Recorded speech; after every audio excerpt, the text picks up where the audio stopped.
আল্লাহ তাআলা মানুষকে বলছেন। সম্প্রতি দেখেন আমাদের বাংলাদেশে, এই বাংলাদেশে দেখেন তিনটা জিনিসের খুব সংকট। এক নম্বর হচ্ছে তেলের সংকট, এরপরে গ্যাসের সংকট, এরপরে বিদ্যুতের সংকট। কথা বলেন ঠিক কিনা?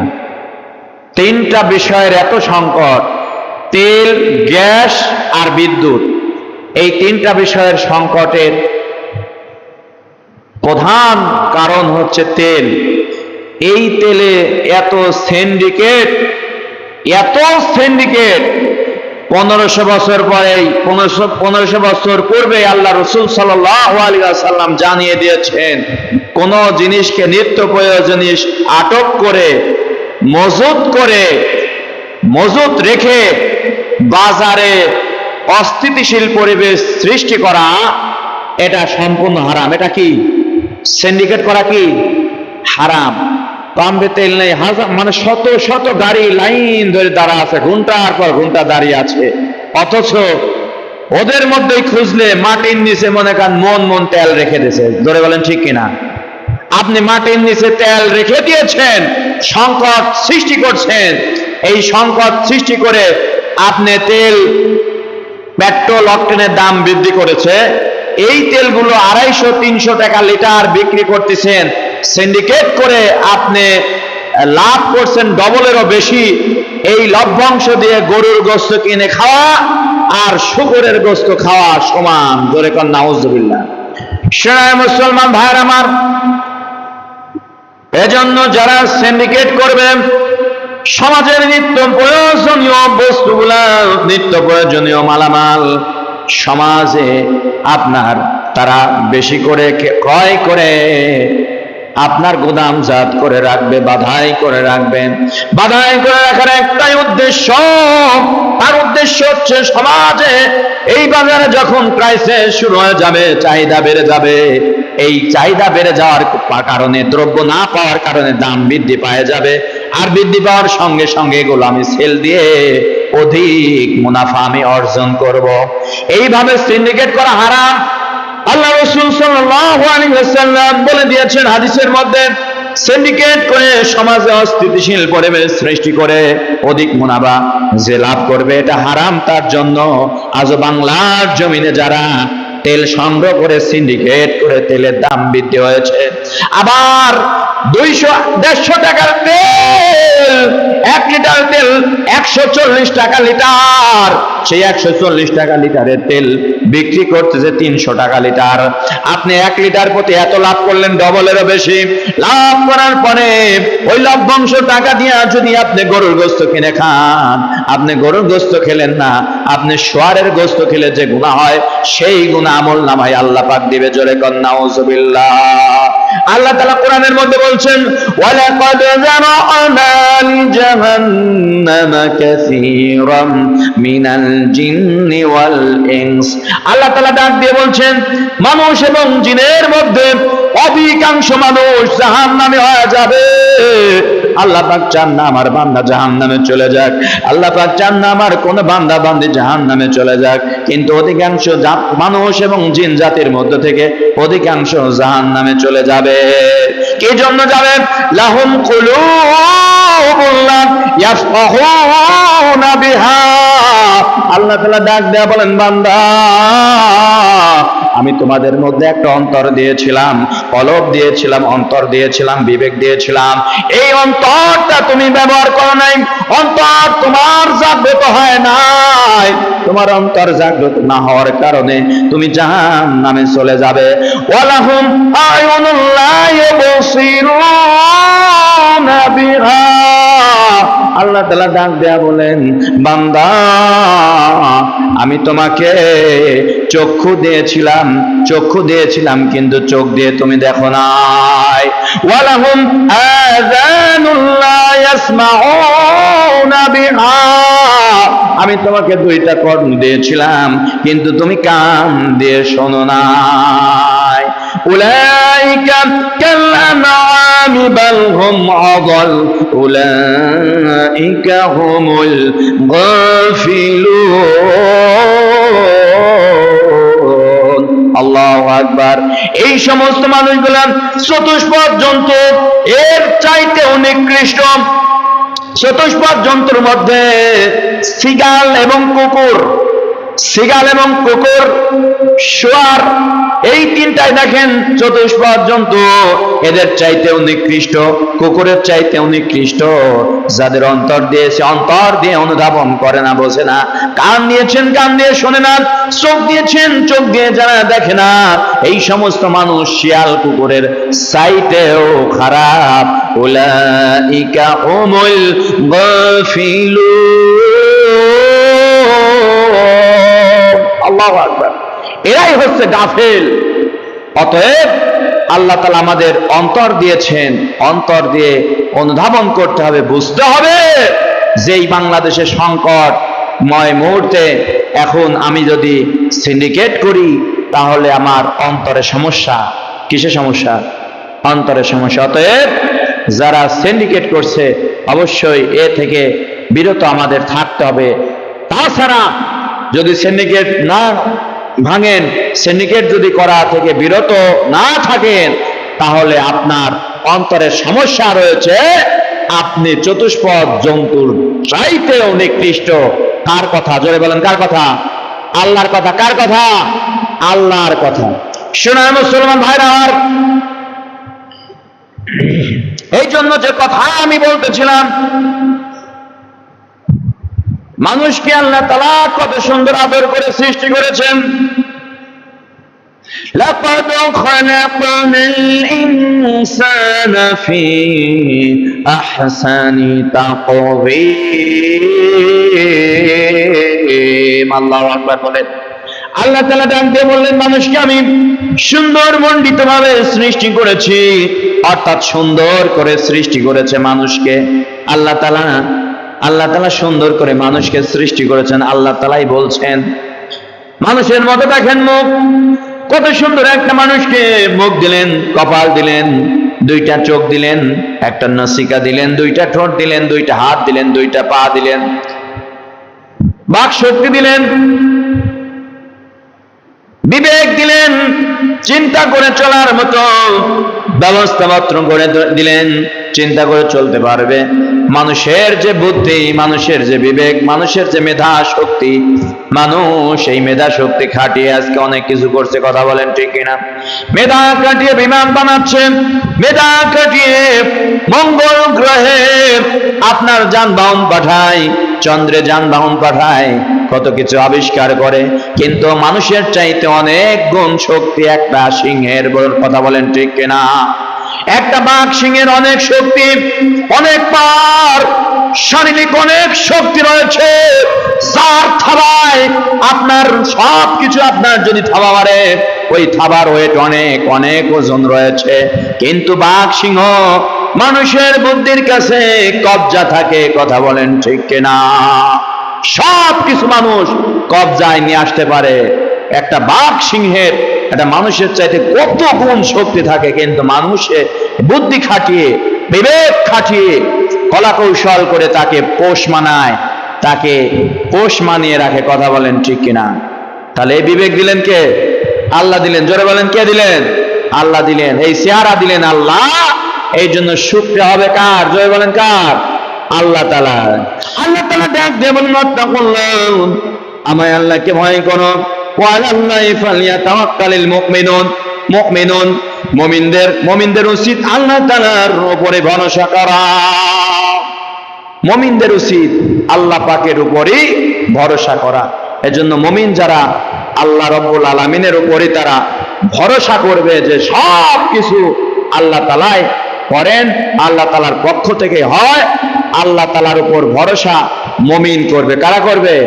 মুমিন করবে, এবং আল্লাহকে ভয় করতে হবে। শোনায় মুসলমান ভাইরা আমার,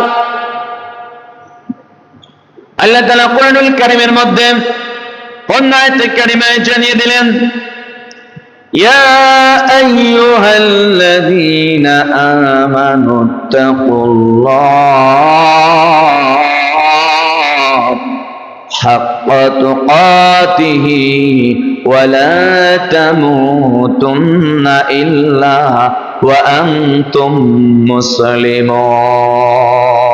আল্লাহু আকবার। আল্লাহ তাআলা ডাক দিয়ে বললেন, হে ঈমানদারগণ, যারা ঈমান এনেছো, আমি আল্লাহকে ভয় করো। ভয় করার মতো ভয় করতে হবে। আমাদের তো ভয় অনেক রকম রয়েছে, কিন্তু আল্লাহ বলছেন, বান্দা তোমরা আমাকে ভয় করো ভয় করার মতো। আল্লাহকে ভয় করার মতোই ভয় করতে হবে। এক বাদশা একদিন তার মন্ত্রীকে, প্রধান যিনি মন্ত্রী, বাদশাহ মন্ত্রীকে বলছেন, মন্ত্রী, আমার এই রাজত্বের মধ্যে মানুষ কাকে সবচাইতে ভয় পায়? বাদশাহ মন্ত্রীকে জিজ্ঞেস করলেন। বাদশাহ মনে করলো হয়তো মানুষজন আমাকে ভয় পায়।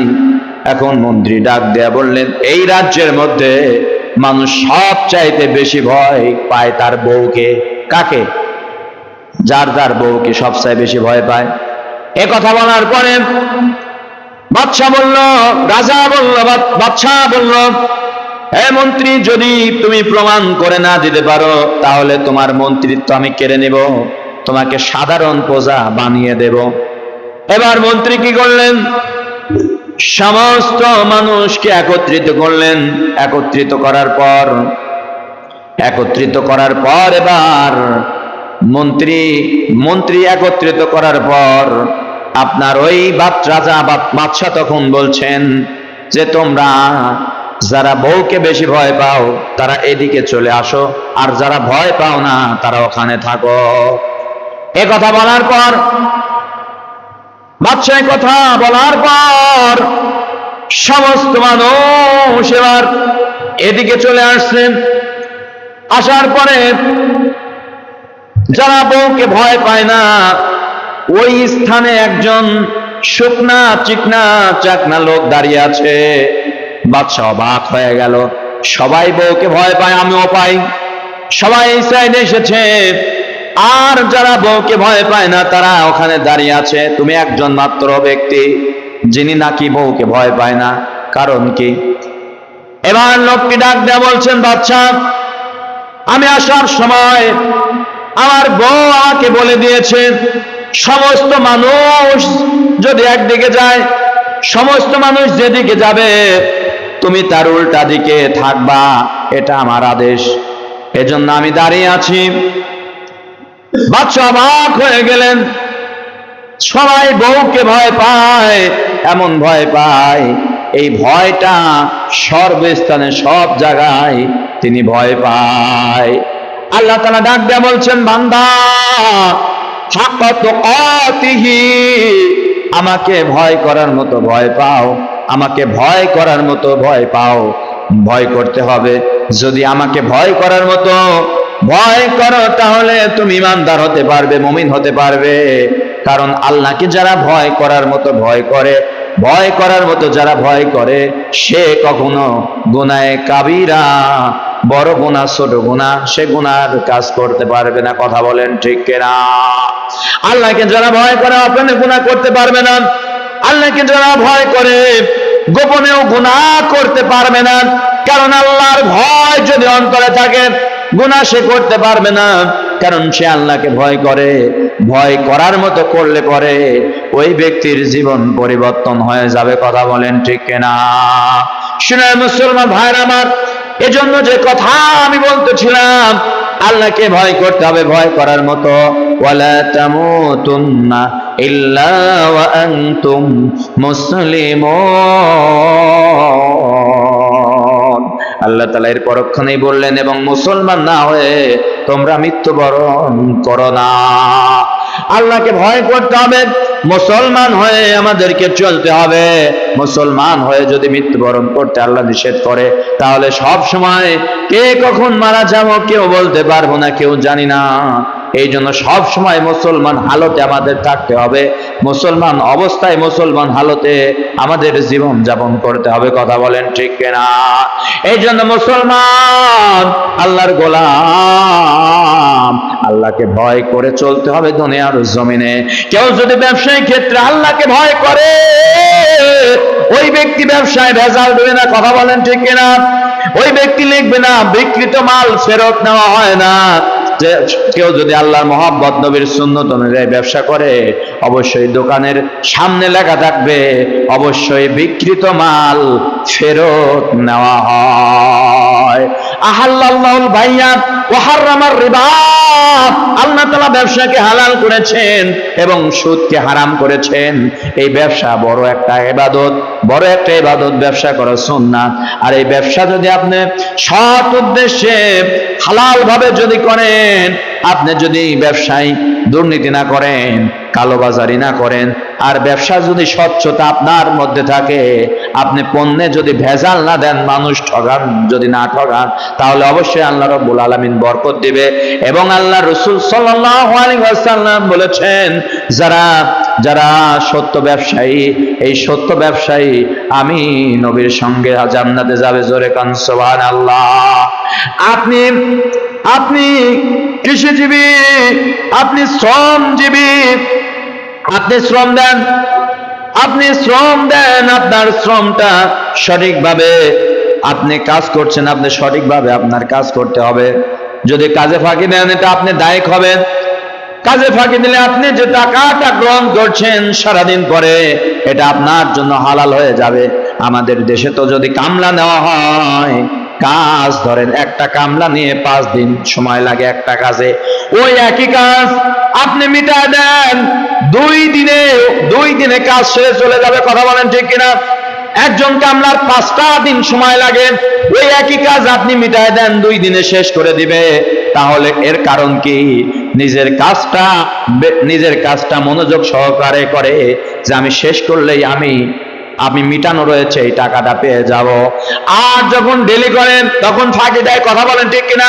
ডেলি করার সময় যে ফাঁকি দিচ্ছেন, আপনি ফাঁকি দেওয়ার কারণে আপনি যে পারিশ্রমিক গ্রহণ করছেন, এটা আপনার জন্য 100% হালাল হবে না, হালালের মধ্যে হারাম মিশায় গেল। কথা বলেন ঠিক কিনা? এই জন্য মুসলমান সদা সর্বদা নিজের মধ্যে স্বচ্ছতা আনতে হবে। নিজের মধ্যে স্বচ্ছতা যদি আনতে পারি, তাহলে আমি আপনি প্রকৃত মুসলমান হতে পারবো। তাহলে আমি আপনি প্রকৃত নবীর সেনা, প্রকৃত নবীর কাফেলার মানুষ হতে পারবো। কথা বলেন ঠিক কিনা? এই জন্য যে কথা বলতেছিলাম, হালাল খেতে হবে। আমি খুতবার মধ্যে একটা হাদিস শরীফ তেলাওয়াত করেছি। আল্লাহ রাসূল সাল্লাল্লাহু আলাইহি ওয়াসাল্লাম বলেছেন, মান নাবাতা লাহমু মিন সাওতিন ফান্নারু আউলা বি, যার গোশত হারাম মাল দ্বারা তৈরি, তার জন্য জাহান্নামী বেশি উপযোগী। অর্থাৎ আমরা যদি হারাম কামাই করে হারাম খাই, তাহলে এই হারাম খাবারটা আমার শরীরে শক্তি সঞ্চয় করবে, আমার শরীরের শক্তি সঞ্চয় করবে। আর ওই শক্তিটা হবে হারাম। আমার শরীরে যা সেট হবে, আমার শরীরে রক্ত হবে, আমার শরীরে রক্তের মাধ্যমে অনেক কিছু হবে। এই যাই হলো না কেন শরীরের মধ্যে, তাহলে এই শরীরটা আমার হারাম ঢোকার কারণে হারাম হয়ে গেল। এই জন্য হারাম মাল দ্বারা শরীর গঠিত হলে, শরীর গঠন করলে, ওই শরীরটা জাহান্নামের আগুনে জ্বলবে। আল্লাহ তাআলা বলছেন, ও আমার বান্দারা শোনো শোনো। হাদিসের মধ্যে আল্লাহ রাসূল সাল্লাল্লাহু আলাইহি ওয়াসাল্লাম বলছেন, নারুকুম, তোমাদের এই আগুন দেখো না, দুনিয়ার আগুন দেখো, এই আগুনের চাইতে জাহান্নামের আগুন 70 গুণ তেজের আগুন। যদি জাহান্নামী হতে চাও, জাহান্নামী যদি হয়ে যাও, ওই 70 গুণ তেজের আগুন দ্বারা তোমাকে শাস্তি দেওয়া হবে। 70 গুণ তেজের আগুন দ্বারা তোমাকে বারবার আগুনের মধ্যে ফেলে দিবে। তোমার শরীরটা ঝলসে যাবে, আবার ঠিক করবে। জাহান্নাম লাযাতিম হামিয়া, জাহান্নাম লাযাত হামিয়া সাইর সাকার জাহিম। এই সমস্ত জাহান্নাম অত্যন্ত ভয়ানক। এই জাহান্নামের মধ্যে হাবিয়া নামক জাহান্নাম বড় ভয়ানক। এই হাবিয়া নামক জাহান্নাম, এই জাহান্নামের মধ্যে আগুনের ঢেউ উঠবে। যত পাপী টাপী রয়েছে এই আগুনের মধ্যে ঘুরবে, ঢেউয়ের সঙ্গে সঙ্গে তারা দুলতে থাকবে। সমুদ্রের মধ্যে, নদীর মধ্যে যখন ঢেউ হয়, ঢেউটা কত সুন্দর ভাবে এইভাবে ঢেউয়ের মতো, ঢেউ কিন্তু ঢেউয়ের উপরে যদি কচুরি পানা থাকে, কত সুন্দর ভাসতে ভাসতে চলে যায়। হাবিয়া নামক জাহান্নাম জাহান্নাম, এই জাহান্নামের মধ্যে যাদেরকে ফেলে দিবে ওই কসুরি পানার মতো আগুনের ঢেউয়ের সঙ্গে সঙ্গেই তারা স্রোতের সঙ্গে সঙ্গেই ভেসে বেড়াবে। এই জন্য হাবিয়া নামক জাহান্নাম থেকে বাঁচতে হবে মুসলমান, সমস্ত জাহান্নাম থেকে বাঁচতে হবে। আর শরীরের মধ্যে হালাল খাবার দিতে হবে, হালাল ইনকাম করতে হবে, তাহলে হালাল আপনি খাইতে পারবেন। আপনি যদি হারাম ইনকাম করেন, হারাম ইনকাম করার কারণে কিন্তু হালাল খাইতে পারবেন না, আপনার শরীরটা নাপাক হয়ে যাবে। এই জন্য হালাল ইনকাম করতে হবে, আর হালাল খানা হারাম খাদ্য আমাদের খাইতে হবে। কথা বলেন ঠিক কিনা? আল্লাহ রাব্বুল আলামিন সকলকেই হালাল খাবার এবং সঠিকভাবে চলার তৌফিক দান করুক সকল বলে আমিন।